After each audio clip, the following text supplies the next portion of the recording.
모든 글은 저마다의 목적을 가지고 기록됩니다. 성경의 첫 번째 책인 창세기도 마찬가지입니다. 창세기는 그 서두에 그 목적을 분명하게 기록하고 있습니다. 태초에 하나님이 천지를 창조하시니라. 이 문장에서 주어가 뭡니까? 하나님이죠. 하나님. 창세기의 주인공은 하나님이신 줄로 믿습니다. 창세기는 우주의 기원, 지구의 기원, 만물의 기원, 현생 인류의 기원이라고 하는 풀리지 않는 의문을 통해서 뭘 전하려고 하느냐? 하나님을 증거하고 있습니다. 창세기는 하나님이 누구신지를 증거하는 책입니다. 하나님은 누구십니까? 창세기는 뭐라고 말해요? 하나님은 창조주. 우리가 신앙 고백하는 대로 전능하사 천지를 만드신 하나님 아버지를 내가 믿사오며. 이 신앙 고백이야. 창조주. 이 창조주란 말은 세상 만물의 주관자가 누구라는 겁니까? 하나님이 주관하신다는 거예요. 또한 우리의 생명의 주관자, 생명은 영어로 life라고 그랬죠. 목숨이라고 번역하는 것보다 삶이라고 번역하는 게 더 정확합니다. 하나님은 우리의 삶의 주관자이신 줄로 믿습니다. 그러니까 하나님이 창조주라는 고백은 하나님이 세상의 주관자, 삶의 주관자라는 믿음의 고백을 담고 있는 겁니다. 유물론자들은 물질이 세상을 주관한다고 믿는 거예요. 더 쉽게 말하면은 돈이 세상을 주관한다고 믿는 거예요. 사람이 세상을 주관한다고 믿는 거예요. 하나님이 창조주란 말은 인간은 뭐라는 겁니까? 피조물이라는 거잖아요. 물질은 피조물이라는 거예요. 이 고백이 왜 중요하냐면 그 고백에 따른 삶이 나옵니다. 예배당은 하나님이 지으셨다는 것은 이 예배당 누구 거라는 겁니까? 하나님의 것이라는 고백이거든요. 근데 이렇게 생각하는 분들이 있어요. 이 예배당은 내가 지었다. 그러면 어떻게 살까요? 그분은 본인이 주인 노릇을 하려고 그래요. 자기의 공로를 내세우고 하나님의 뜻대로가 아니라 내 뜻대로 하려고 하는 거예요. 이 창조신앙도 똑같아요. 하나님이 세상을 창조하셨다는 것은 이 세상은 누구의 것이라는 겁니까? 하나님의 것. 하나님의 뜻대로 지음받았다는 겁니다. 그래서 이 창조신앙은 하나님의 은혜로 사는 것인가 아니면 나의 공로를 내세우며 사는 것인가, 이 삶의 문제를 결정합니다. 우리가 지난 시간 살펴본 2절 5절의 핵심 말씀은 하나님께서 모든 것의 최초의 빛을 창조하셨다고 증거하잖아요. 빛을 만드셨어요. 과학자들은 어떻게 설명하냐면은 최초에 빅뱅이 있었다 이렇게 말합니다. 아무것도 없던 우주에 어느 날 큰 폭발이 일어나면서 우주가 형성됐다는 이론입니다. 최초의 빅뱅 이론가가 조르주 르베르트라고 하는 분인데 1933년에 이 빅뱅 이론을 이분이 얘기를 했는데 이렇게 기록해요. 모든 것의 최초에 상상할 수 없을 만큼 아름다운 불꽃놀이가 있었습니다. 그 후에 폭발이 있었고 그 후에는 하늘이 연기로 가득 찼습니다. 이게 빅뱅 이론의 시작입니다. 그랬을 거라고 추정하는 거예요. 하지만 100년이 지난 지금까지 이 빅뱅 이론은 그 우주의 대폭발이 왜 시작됐는지에 대해서는 설명하지 못합니다. 우연에 의지할 뿐입니다. 텔레비전 카피 중에서 침대는 가구가 아니라 과학입니다. 이런 말 있죠. 침대는 가구가 아니라 과학인지 몰라도 창조는 과학이 아니라 신앙인 줄로 믿습니다. 창조는 과학 얘기하는 게 아니에요. 창조의 신앙을 증거합니다. 이 신앙이 왜 중요하냐? 신앙에서 삶이 나오거든요. 예배당을 하나님이 창조했다고 고백하는 사람하고 이 예배당 내가 지었다고 생각하는 사람은 삶의 태도가 달라진다 그랬잖아요. 제가 정직한 계산법을 알려드릴게요. 하나님께서 우리에게 생명 주시지 않았다면, 하나님께서 우리에게 건강 주시지 않았다면, 하나님께서 우리에게 물질 주시지 않았다면 어떻게 우리가 예배당을 지을 수 있었겠습니까? 하나님의 은혜로 하나님의 섭리 가운데 아름다운 예배당을 짓게 하신 줄로 믿습니다. 이 신앙 고백으로 사는 거예요. 태초에 하나님이 빛을 창조하셨는데 뭘로 창조하셨다고 그럽니까? 말씀으로 창조하셨다는 게 이게 중요해요. 하나님이 가라사대라는 말은 또 개역개정에는 하나님이 이르시되 그러잖아요. 하나님의 말씀으로 세상을 창조했다는 거예요. 말씀이라는 것은 하나님이 빛을 창조하신 목적이 있다는 겁니다. 다른 말로 하면 그걸 섭리라고 그러는데 섭리가 좀 어려운 말이면 목적과 의도가 있는 거예요. 하나님 빛을 만드신 그 이유를 뭐라고 설명합니까? 세상이 혼돈과 공허와 흑암과 깊음 가운데 있었다는 거예요. 그런데 하나님께서 세상에 빛을 창조하신 겁니다. 하나님은 누구십니까? 어두운 세상에 빛을 주시는 분인 줄로 믿습니다. 창세기는 이걸 증거하는 거예요. 혼돈에서 질서로, 공허에서 의미로, 흑암에서 빛으로, 절망에서 소망으로 인도하시는 분이 하나님이신 줄로 믿습니다.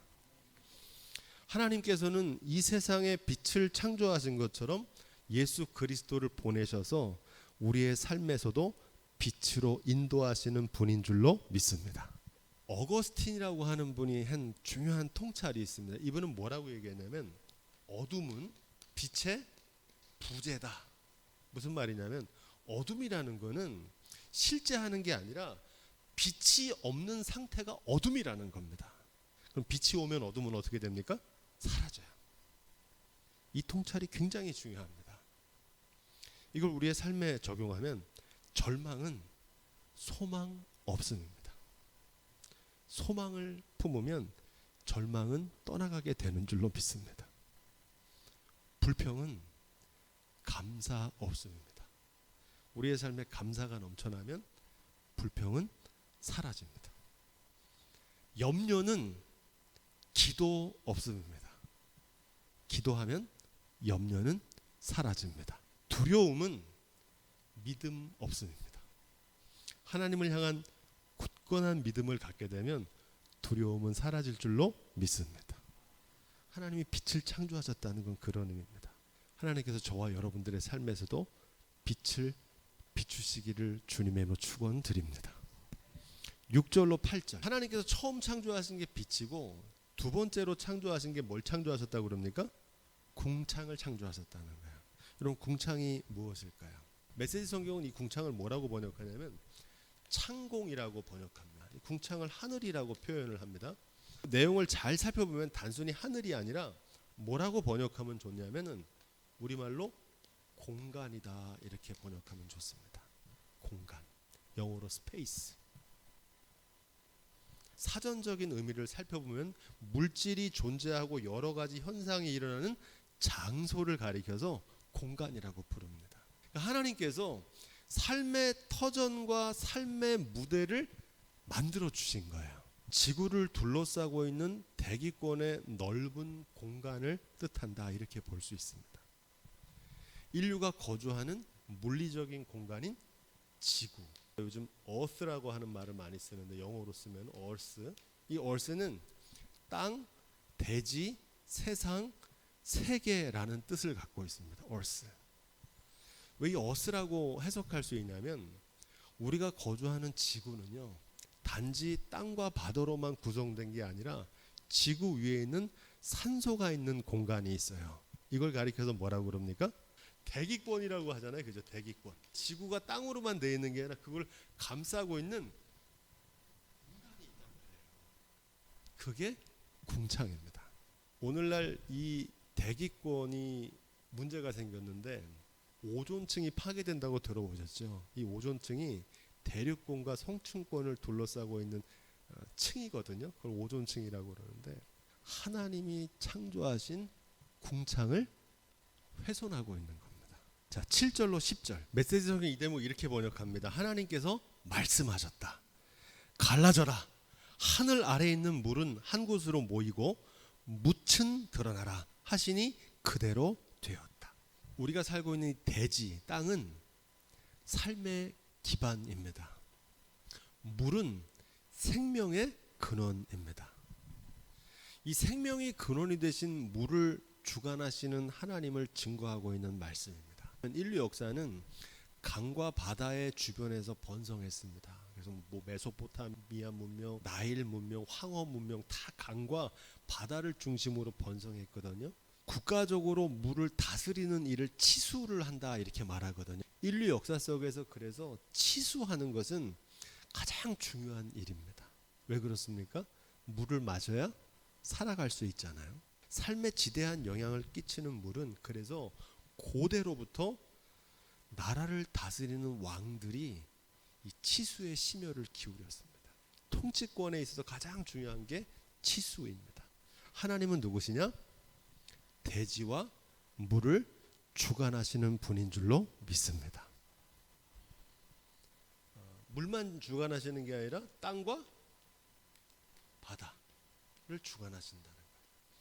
이게 왜 중요하냐면은 성경이 누누이 강조하는 것 중에 하나가 뭐냐면 땅은 하나님의 것이라는 겁니다. 셋째 날에 하나님께서 대지 무틀 만드셨잖아요. 땅은 누구의 것이에요? 땅을 만드신 하나님의 것인 줄로 믿습니다. 이 땅이 하나님의 것임에도 불구하고 우리가 지난 주일에 배웠던 제국주의의 왕들은 어떻게 했습니까? 영토 확장을 막 했잖아요. 남의 땅 뺏어갖고 자기 땅 만들고, 그죠? 땅 따먹기 한 거잖아요. 오늘날 그들처럼 많은 사람들이 부동산 투기를 하잖아요. 부동산 투기는 하나님의 뜻이 아닙니다. 왜 그렇습니까? 땅은 누구의 것이에요? 하나님의 것이기 때문에. 땅은 땅을 만드신 하나님의 것인 줄로 믿습니다. 여기서 우리가 주목할 점은 하늘에 있는 태양과 달과 별들 그리고 지구를 만들었을 거라고 생각하잖아요. 근데 창세기는 우리가 생각하는 것과 달라요. 먼저 하나님께서 궁창을 만드시고 땅과 바다를 구분하셨다는 겁니다. 창조의 목적이 우주 만물에 있는 것이 아니라 땅 위에 거하는 사람에 있다는 겁니다. 이게 창세기가 전하는 독특한 메시지예요. 창세기가 전하는 창조의 목적이 온 우주 만물이 아니라는 거예요. 창세기의 목적은 뭘 얘기하려고 하는 거냐면 하나님이 창조하신 세상 속에서 하나님이 창조하신 사람이 어떻게 살아야 하는가.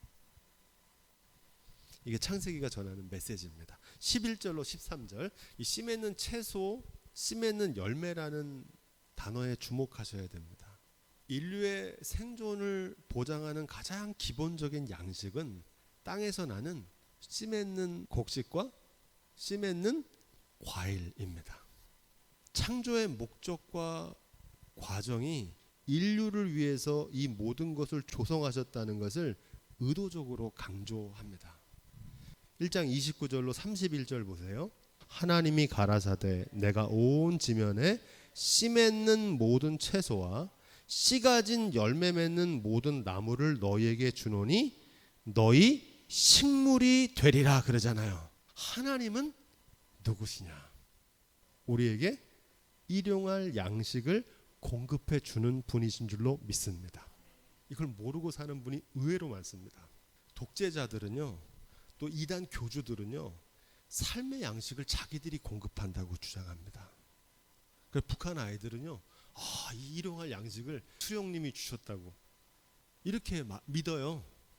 독재자들만 그런 게 아니고 이단 교주들만 그런 게 아니고 이런 분들이 있어요. 내가 우리 가정을 먹여 살린다. 이런 분도 있어요. 내가 우리 교회를 먹여 살린다. 이렇게 생각하는 분도 있어요. 맞습니까? 틀립니까? 착각이죠. 적어도 하나님의 창조를 믿는 그리스도인은 날마다 우리에게 양식을 주시는 은혜로우신 하나님 참 감사합니다. 이 고백이 저와 여러분들의 고백이 될 수 있기를 주님의 이름으로 축원드립니다. 하나님의 창조를 고백하는 신앙은 내 공로가 아니라 하나님의 은혜로 사는 삶을 증거하고 있는 줄로 믿습니다. 굉장히 중요해요. 곡식과 과일을 우리에게 일용할 양식을 주시는 분은 하나님이신 줄로 믿습니다. 하나님의 은혜로 예배당 지었다고 그러고 하나님의 은혜로 먹고 산다 그러면은 그걸 별로 안 좋아해요. 왜냐하면 내가 그걸 했는데.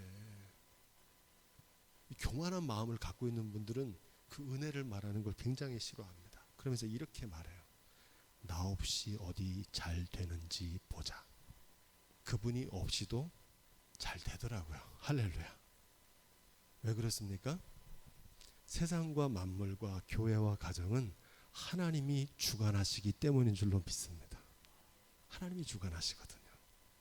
오히려 우리는 어떻게 생각해야 되냐면 나를 통해서 일하시는 하나님께 쓰임받는 기쁨으로 감사할 수 있기를 주님의 부탁을 드립니다. 우리를 통해서 일하시는 거지 내가 하는 게 아닙니다. 14절로 19절 1장 전체에서 계속 반복되는 문장이 있죠. 저녁이 되고 아침이 되니 라는 말입니다. 그 의미는 우리가 지난 시간에 살펴봤죠. 하나님의 역사는 저녁에서 아침으로 인도하신다. 이 문장은 단순히 낮과 밤 주야의 구분을 말하는 게 아니라고 말씀드렸습니다. 왜냐하면은 지금 오늘 말씀에 하나님께서 해와 달과 별을 이제 만드시잖아요. 그리고 해를 낮을 주관하게 하시고 달을 밤을 주관하게 하시잖아요. 그러면서 사시사철과 일자와 연한을 이제 정하시는 겁니다. 보통 우리가 창세기를 읽을 때 하나님께 세상을 일주일 동안 창조하셨다 이렇게 이해를 해요. 7일 만에 세상을 창조하신 대단하신 하나님 이렇게 생각합니다. 그런데 오늘 말씀에 넷째 날에 가서야 해와 달을 창조하고 일자와 연한을 구분하잖아요. 하루에 24시간이 생기고 지구가 자전하고 공전하면서 하루가 생기고 일주일이 되고 1년이 되잖아요. 이 첫째 날에서 일곱째 날에는 단순히 일주일 한 주간을 뜻하는 것이 아니고 하루가 천년 같고 천년이 하루 같은 하나님의 때를 나타내는 줄로 믿습니다. 그렇게 보셔야 돼요. 창세기는 날짜를 기록하는 게 아니에요. 하나님의 창조의 시간, 하나님의 창조의 과정을 나타내는 줄로 믿습니다. 그렇게 읽으셔야 돼요. 20절로 21절 바다는 하나님께서 인류에게 주신 생명의 보고입니다. 이거는 모든 사람들이 고백해요. 바다가 생명의 보물 창고라는 거예요. 그 말은 귀하다는 겁니다. 하나님이 선물로 주셨기 때문에. 이 풍요로운 바다는 인류의 생존과 번성을 보장하는 삶의 기반이 됩니다. 이 다섯째 날에 바다와 강물에 생물로 번성하게 하신 것은 이 창조의 목적이 아까도 말했죠. 여섯째 날에 창조하신 인간에게 집중되고 있다고 그랬잖아요. 거듭 이걸 재확인시켜 줍니다. 창세기는 하나님이 모든 만물을 창조하신 목적이 인류를 위해서 조성하셨다는 것을 의도적으로 계속 강조하고 있습니다. 그래서 이걸 창조하신 다음에 하나님 뭐라고 그러시냐? 보시기에 좋았더라. 이 보시기에 좋았다는 말은 아름다운 창조 질서로 창조하셨다는 말입니다. 자, 중요한 말씀 22절 23절이에요. 오늘 마지막 구절입니다. 이 다섯째 날에 뭘 창조하셨어요? 새와 물고기를 창조하셨습니다. 하나님이 복을 주어서 바다의 물고기와 새들도 생육하고 번성해서 충만하게 하셨다는 겁니다. 그 말은 바다의 물고기, 하늘의 새 귀하다는 말이죠. 왜 귀합니까? 누가 만드셨어요? 하나님 만드셨으니까. 귀한 존재들입니다. 하지만 하나님이 보시기에 좋았던 바다는 오늘날 어떻게 됐습니까? 지구 온난화로 수온이 해수 온도가 상승하고 해수면이 높아지고 있다고 그랬죠. 제가 이번에 아르헨티나의 빙하를 가서 보니까 모레노 빙하라는 빙하가 지난 100년 동안 녹은 것보다 지난 3년 동안 녹은 게 더 많이 녹았다고 그걸 절감하고 왔습니다. 사람들은 와 대단하다 이러는데 저는 그 대단한 광경보다 그 모습을 보면서 정말 이 지구의 위험 신호가 이제 코앞에 닥쳤구나 하는 것을 절실하게 느꼈습니다. 씨를 말리는 남획으로 어족 자원이 고갈되고 있습니다. 씨를 말려요. 강릉에서도 제가 20년 전에 왔을 때만 해도 오징어도 있었고 간혹 명태도 볼 수 있었는데 이제는 뭐 오징어 찾아보기가 어렵잖아요. 씨를 말리는 거예요. 인간들이 그냥 안강망 어선으로 싹 긁어요. 그 무한한 바다 하나님께서 아름답게 창조하신 바다를 자기의 탐욕 먹지도 못할 걸 막 긁어가지고 어족 자원을 황폐화시키고 있습니다. 지난 2023년 12월 20일 얼마 전에 나온 연합뉴스 기사인데요. 기사 제목이 이래요. 인간 탓에 멸종한 조류 1,500여 종. 사람 때문에 조류가 1,500여 종이 멸종했다는 겁니다. 지난 12월 20일 기사예요. 그 기사를 보면 이렇게 되어 있어요. 오늘날 조류 멸종을 초래하는 원인은 무분별한 사냥은 물론 서식지의 손실, 과도한 개발 등을 꼽는다. 이렇게 말합니다. 그러니까 인간이 막 개발해가지고 새들이 살 장소를 주질 않아요. 못 살게 하는 거예요. 하나님이 창조하신 창조 질서를 파괴하고 있는 겁니다. 인간의 탐욕으로. 21세기를 사는 그리스도인들의 과제는요.